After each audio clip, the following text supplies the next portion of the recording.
1月1號啦，咁我其實前2日先至喺加拿大嗰度翻嚟，我聽晚咧我又要飛去台灣嗰度去做嘢啦。有陣時剪片嘅時候咧，我都會覺得點解我拍得咁震嘅？但我嗰陣時揸住部機咧去 vlog 緊嘅時候咧，我係唔覺得咁震嘅。今次就到加拿大嘅政府邀請，咁又同 Manson 啊同埋蛙姐一齊去啦。佢哋兩個咧都一齊燒咗我買一部機，我買回來了 DJI 嘅 Pocket， 咁就唔係廣告嚟嘅，全自購嘅。佢拆出嚟係更加細部咯。呢一粒就係佢嘅鏡頭咧，喺呢度有個 mon 仔咧，見到你自己個樣，送俾自己一個新年禮物啦，鼓勵自己拍多啲片啦。Anyway， 我又喺 Hermes 買咗啲嘢，跟住又可以同大家開箱啦。一個咧，我對買袋嘅慾望咧，真係已經冇咁高啦。今年嚟講。可能大家都有個誤會嘅點咧，就係我買咗咁多配貨都係未出到個 BKC。我自己嘅目標咧，其實我真係想買一個 Picotin， 就係我入坑嘅目的。即係 Birkin 啊、Constant 啊、Kelly 啊係好靚，但係我日常出街我真係一啲好普通嘅衫啦，我又唔係會出席嗰啲咩名媛晚宴。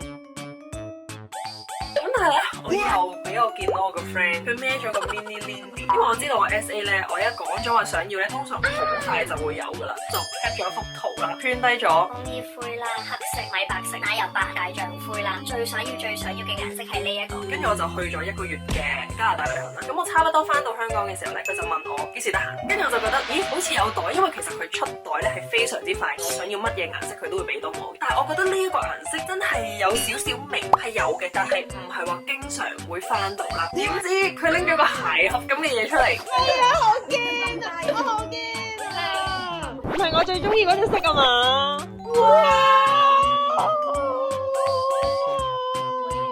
我覺得我實在太幸運啦！今年1月1號有一個咁樣嘅新開始，咁依家同大家一齊開箱我個新袋啦！我真係估唔到咁快有嘅吸引力法則，點解會有一隻咁靚嘅顏色楓葉灰？各位觀眾，係楓葉灰啊！我真係好想呢一個 mini Lindy 係一個淺色啲嘅袋，我冇慾望啦！我今年我真係唔需要買袋啦，我係開心到呢一個程度。我對買袋嘅慾望咧，真係已經冇咁高啦。你睇下先啦，佢唔會過長，佢唔會過短，佢啱啱好喺我 keep 嘅附近，佢真係好靚啊！照國際關係，我都會同大家 update 翻個價錢，就俾大家睇有幾咁靚。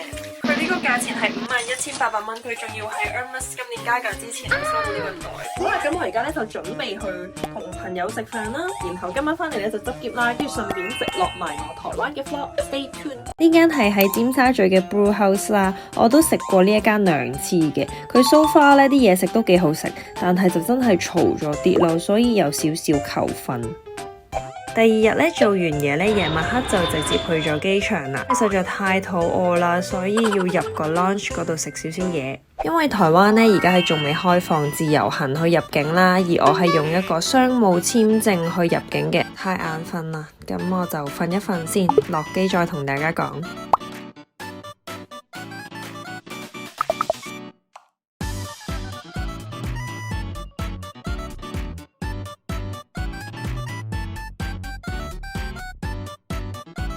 咁啱我哋酒店嘅對面呢，就有間 Lawson 啦，咁晚餐就喺呢度解決。咁我哋住嘅酒店呢，就喺板橋區，距離市中心有少少遠啊，但係我覺得間酒店都幾新淨，幾舒服嘅。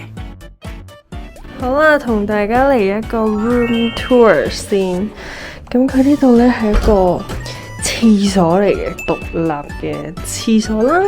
然之後咧入到去咧就有個企缸啦，正正常常啦。因為我睇相嘅時候咧，以為係有浴缸，但係冇浴缸。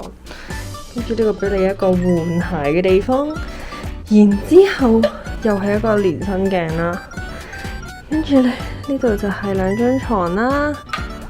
哇哦，都四四正正、乾乾淨淨咁樣咯，我覺得都不錯的。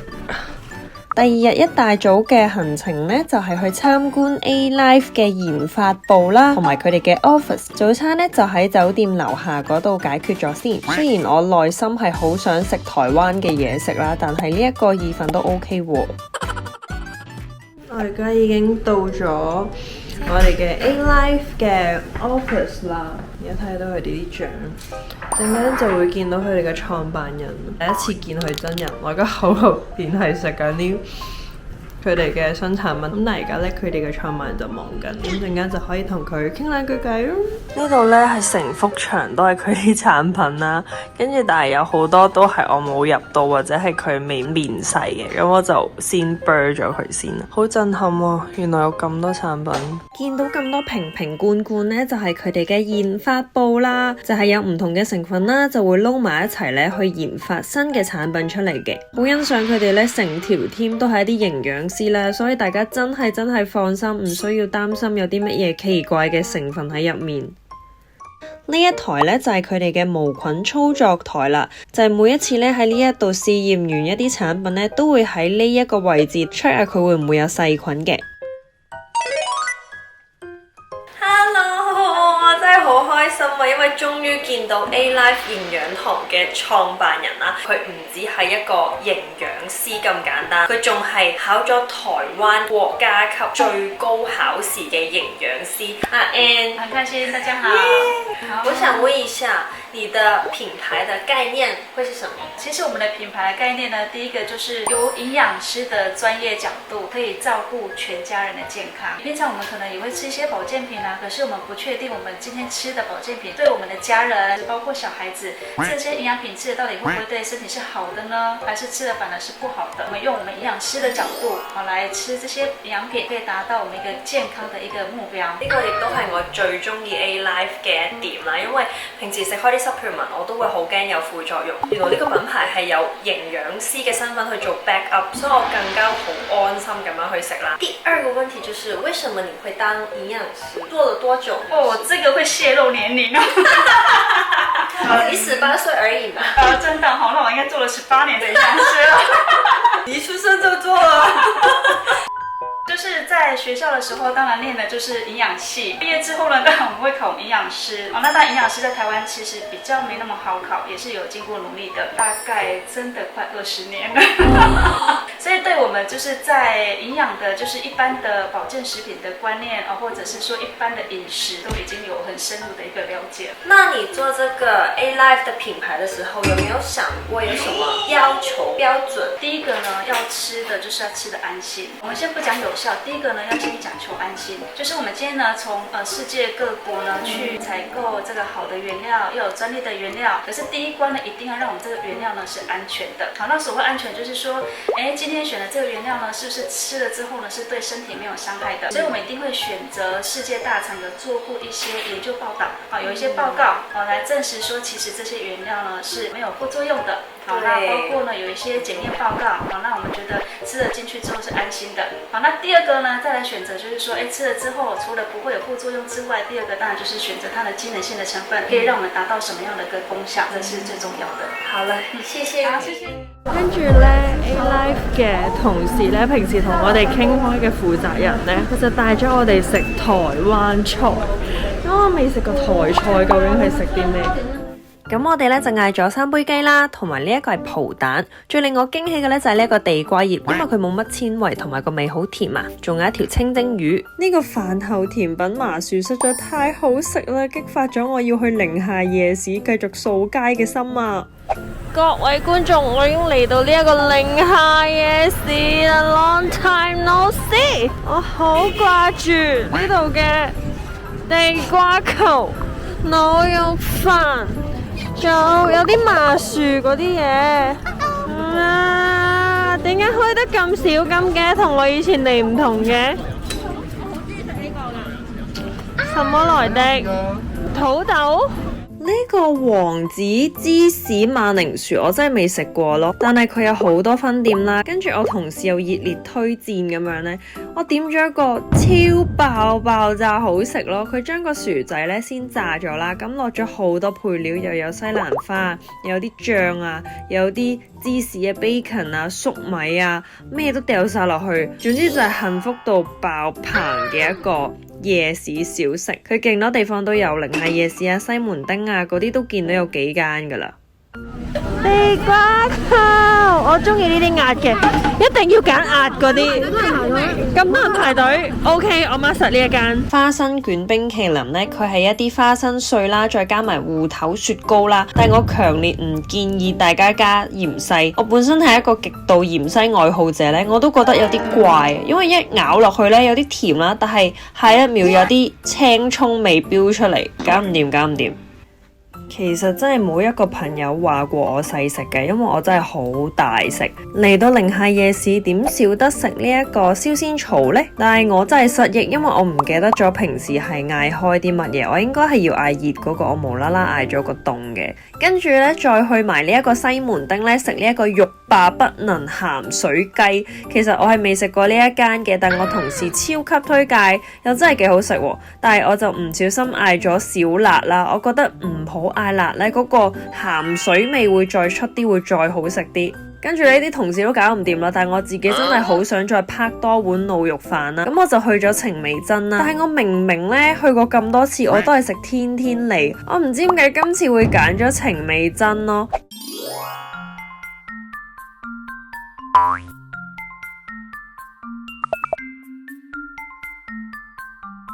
早晨 Day 2已經準備出發呢個台中啦。咁今次咧就選擇咗搭呢個高鐵啦。咁大概1個鐘左右。本身諗住包車，但係包車要2個鐘，咁所以就坐高鐵啦。咁啊，第一個行程咧，我哋就要去我哋嘅粉餅廠啦。今年咧，如果有留意我 story 嘅朋友咧，都知道我係主力 focus 去出呢一個化妝品啦。終於擁有自己嘅化妝品牌啦，可以調到我想要嘅控油啦，跟住又可以遮毛孔啦，仲要有啲防曬啦，最緊要係有一個養膚嘅成分啦，因為我以前皮膚成面暗瘡嘅時候，都好想揾一啲可以養膚嘅粉餅，唔會致痘啊、致粉刺啊，跟住太 block 毛孔咁樣啦。而家係做到啦，非常之好，仲要有3個顏色，大家可以揀。然後呢，第2站呢，就去呢一個 A-Life 營養堂嘅一個廠。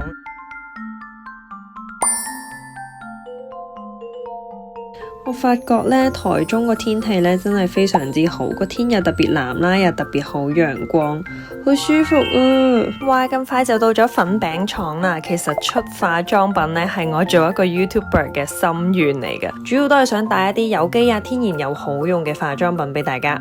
暫時最先推出咧就係呢一個粉餅啦，然後其他咧就仲係研發嘅當中。以我比較深，我可能橘會用多一點。我明白。對，就很好玩，它其實有一點 DIY 的概念，然後就可能變成是我的膚色。第2個目的地咧就係去 A-Life 營養堂嘅生產工廠。佢話咧唔係經常可以入去參觀嘅，我真係勁開心有呢一個機會，可以影下一啲製作過程俾大家睇下。因為呢啲食落肚嘅嘢咧都係好謹慎啦，入邊係一個無菌嘅空間啦，所以一定要做好徹底嘅消毒。呢一個填充室咧就係入一啲平時大家食嘅果凍啫喱啦，例如血橙果凍啊、NAD Plus 啊，都係喺呢一度入袋封口嘅。原來咧每一包啫喱咧都係大概21 gram 左右，喺入袋之前咧係需要用人手去攪動啦，同埋熬煮嘅。我未嚟之前咧以為係要用機器去攪啦，但係原來咧係用機器取代唔到嘅，因為呢一個步驟咧係要用人手去觀察佢嘅顏色啦、佢嘅質地啦，係唔可以攪得太多啦，又唔可以俾佢黐底。最後咧仲會再做到個滅菌嘅步驟啦，就係用90度嘅熱水去煮佢15分鐘。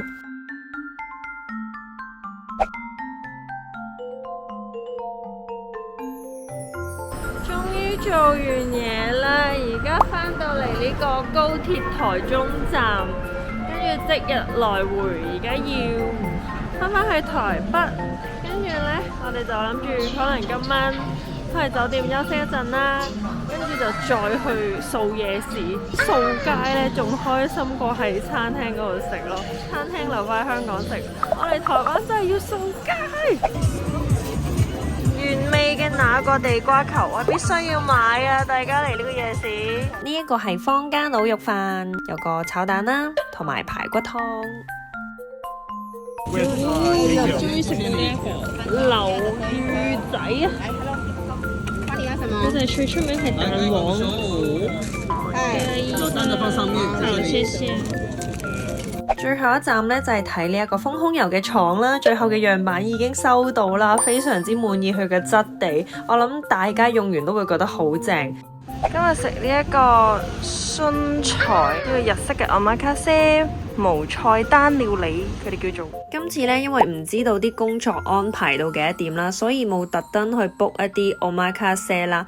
咁呢一間呢，就係臨時即日 book 嘅，咁就唔係最出名嗰幾間嚟嘅，但係出名呢，就係性價比夠高，佢好似都係5星級米芝蓮推介嗰啲 friend 嚟嘅，1000零蚊港幣啦，就10幾道菜，有熱食啦，有刺身啦，有壽司啦，真係飽到捧住個肚走㗎。去咗曉河夜市，我記得以前食呢一間係排到傻咗嘅胡椒餅，但係而家係冇乜人咯。嗌住呢一個蜂蜜苦瓜三兄弟。你要看這個凹槽對到前面白色的。最後嘅戰績係12個波，等我仲驚會唔會贏咗隻公仔要拎住返香港，我諗得太多。拜拜啦台灣，希望我下次好快可以再返嚟啦。都多謝大家陪我度過咗呢一個咁沉悶嘅4日3夜台灣工作之旅啊！咁我哋好快呢就會上映呢一個加拿大嘅 vlog 噶啦。好啦，咁我哋下次再見，拜拜。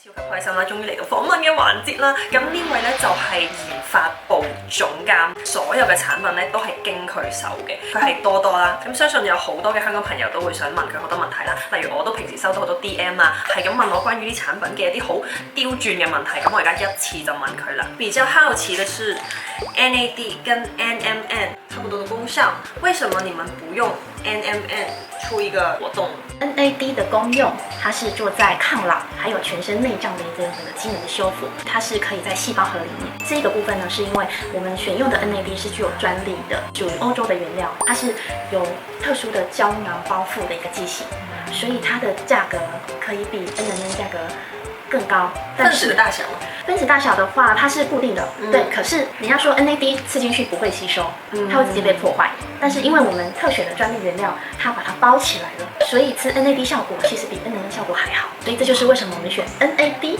哇！我都唔知道，因為咧我早排咧我咪中咗嘅，咁其實我中咗咧我係即刻食佢嘅，即係我自己 search 咧網上面個個都話係食 NMN 會好啲啦。咁嗰陣時我都覺得有啲奇怪，咁我都問咗佢哋，但係原來我唔知道佢哋係 NAD 有一個包裹嘅技術，係令到佢哋吸收得更加好，同埋 NAD 係我哋本身身體入邊都有一個成分嚟嘅。食完 NMN 咧係要我哋身體要自己再消化啦，再去分解 NAD 出嚟，然後係吸收 NAD 嘅。坊間賣緊嘅 NMN 咧，其實係要我哋食完落去啦，消化完啦，靠自己身體吸收再轉換，拎翻呢一個 NAD Plus 出嚟。如果有啲身體未必係咁好，或者係年紀大啲嘅，咁佢哋就吸收率就會低啲嘅咯。所以點解我中咗 COVID 我4日入邊就可以變翻一條線咧？真係好靠呢一個吸收率啦，係可以令到我細菌咧複製量咧減少咗，同埋我人咧快啲好翻。因為我中了 COVID 以後，我也有吃它。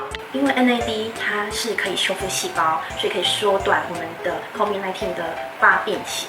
有很多果凍啊、膠囊啊、粉狀的飲料的那種，吸收率方面有什麼差別呢？抗酸膠囊是吸收率蠻好的，但是就整體來說，這個吸收率好的是針對你們家的產品，其他的外面的坊間的就不一定了。這個抗酸膠囊是可以通過胃酸的，但是如果以一般的膠囊來說，我們剛剛所提到的這4款膠囊、粉包、果凍還有飲品，都是屬於吸收率是差不多的，因為我們的身體機能就可以幫我們把這些分子切成小分子去吸收，但是呢，我們所開發出來的成分裡面是更重要的。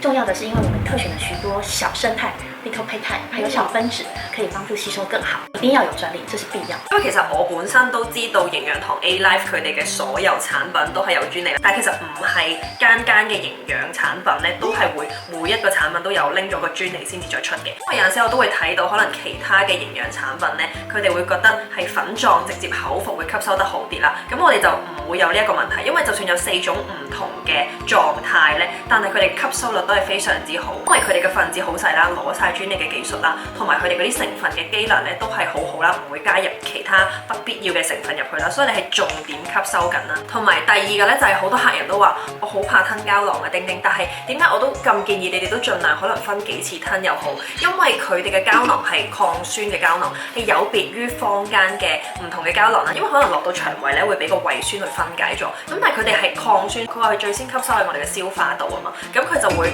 可以分解咗個膠囊啦，然後咧將你嗰啲成粒嘅營養咧係吸收晒。出邊可能食幾粒，點解都係冇乜效果嘅咧？點解我哋每日食1至2粒已經咁快見到效果咧？就係咁解啦。